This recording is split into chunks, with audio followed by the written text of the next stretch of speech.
Hook, the empty scroll. Why do you feel so empty after you've been on your phone? You know the feeling, the scroll. You open an app for just a minute, then an hour is gone. You are left feeling hollow, anxious, drained, tired of life, but afraid to be bored. What if this feeling isn't an accident? What if the brain rot the internet jokes about is a precise clinical description? What if the trivial videos, the desperate streamers, and the endless chase for clout are all symptoms of a single profound sickness? A sickness that is rewiring your brain right now, and a sickness that one philosopher diagnosed over 100 years ago. Part 1. Your brain on brain rot. To understand what's happening, you first need to understand dopamine.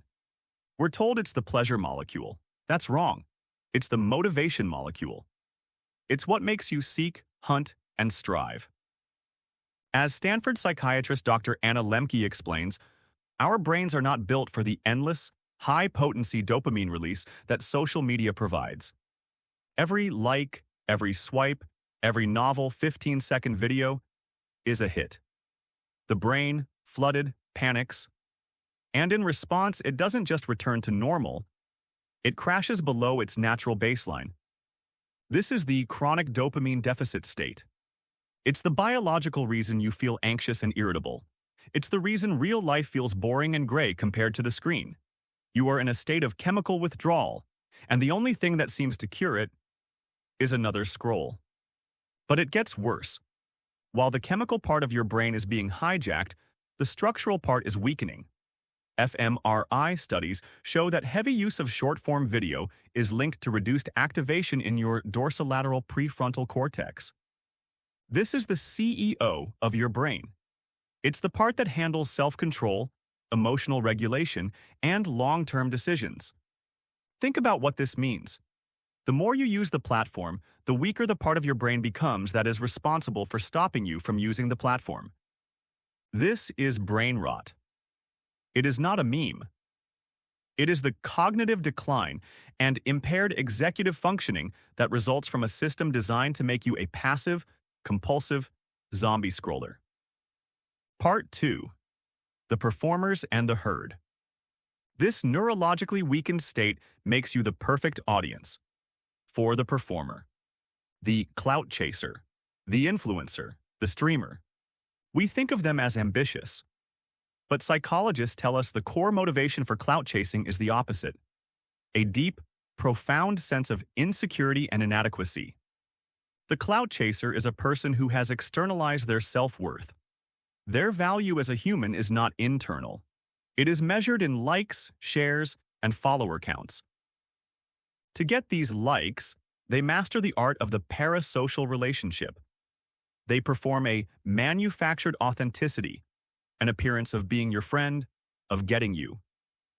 And this performance is dangerously effective. A Google study revealed a shocking statistic. 40% of teenagers reported that they believe their favorite YouTube creator understands them, more than their real-life friends. They are trading the complex, difficult reality of human connection for the clean, frictionless, on-demand performance of a product producer. This is the toxic symbiosis of the modern internet. The insecure performer needs external validation, and the passive dopamine deficit audience gives it, creating a closed loop of externalized self-worth. Part 3. The spectacle of the void. But what happens when the performance is everything? What happens when the performer must feed the herd? No matter the cost, you get Jack Doherty. On October 5, 2024, the YouTuber was live streaming while driving his $200,000 McLaren. The stream shows him glancing at his phone just before he slams the car into a guardrail. But the crash isn't the story. The aftermath is. Doherty's friend, in the passenger seat, is bleeding from his head. The car is destroyed. And Doherty's first, immediate instinct is to keep filming. He gets out and asks a bystander to take his camera and keep filming him and his bleeding friend. This is the end game of clout culture, a moment of genuine crisis, and the performative self completely devours the human self. The documentation of the event for the crowd was more important than the life inside the event. This is the same logic as the rage bait economy. Content designed to make you angry just to get a hate comment. Why? Because the algorithm is amoral. It doesn't care if you're happy or enraged. It only cares if you engage. It is a nihilistic system, and it is breeding a nihilistic culture. Part 4. The Philosopher's Prophecy. This entire broken system was predicted in the 1880s by Friedrich Nietzsche. Nietzsche warned of a value system he called herd morality. In the herd, good is not what is strong, creative, or powerful. Good is what is safe, inoffensive, and approved by the crowd.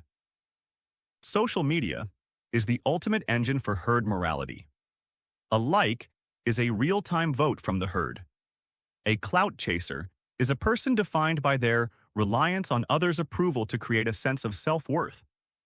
And the herd punishes dissent. The fear of being canceled or shamed by the morality of the crowd keeps everyone in line, producing and consuming the same, safe, trivial content. Nietzsche's greatest fear was not this herd. It was the creature the herd would create. He called it the last man. The last man is the archetypal passive nihilist. He is tired of life. He takes no risks. He seeks only comfort and security. He is a barren, mediocre creature who has lost the ability to dream, to strive, or to create. The last man is the zombie scroller. The entire technological system is a factory for producing him. The dopamine deficit state biologically creates his apathy. The weakened CEO of his brain cognitively creates his passivity. He is the perfect consumer, apathetic, anxious, and always, always comfortable. Part 5. The Antidote. Become who you are. So this is the end? Are we doomed to be a generation of passive last men, entertained by insecure clout chasers until we feel nothing at all? Number. Because Nietzsche also gave us the antidote. He called it the will to power. And it's not what you think. It is not the domination of others. That is the herd's perverted version. The true will to power is the domination of yourself. It is self-overcoming. It is the relentless pursuit of growth and creativity based on your own internal values, not the likes of the crowd. Nietzsche's final command is a paradox. Become who you are. He meant that your true self is not something you find by scrolling. Your true self is something you create. It lies an infinite height above you.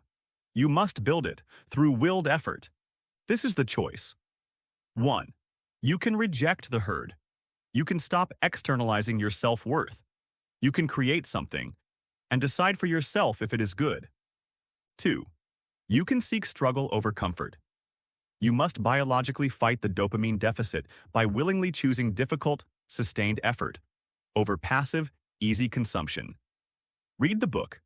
Learn the skill. Build the body. And finally, you must learn the difference between a content creator and a creator. The content creator is a slave to the herd. The creator is a free spirit, someone who builds their own values, someone who becomes who they are. The herd seeks comfort. The last man seeks nothing. What will you seek? If you are still here and not on a short-form video app, you are already practicing the antidote. To continue the conversation, share your thoughts in the comments. Like this video, subscribe to our channel, and become part of a community that values depth over distraction. A place where thinkers, creators, and seekers gather to rise above the noise.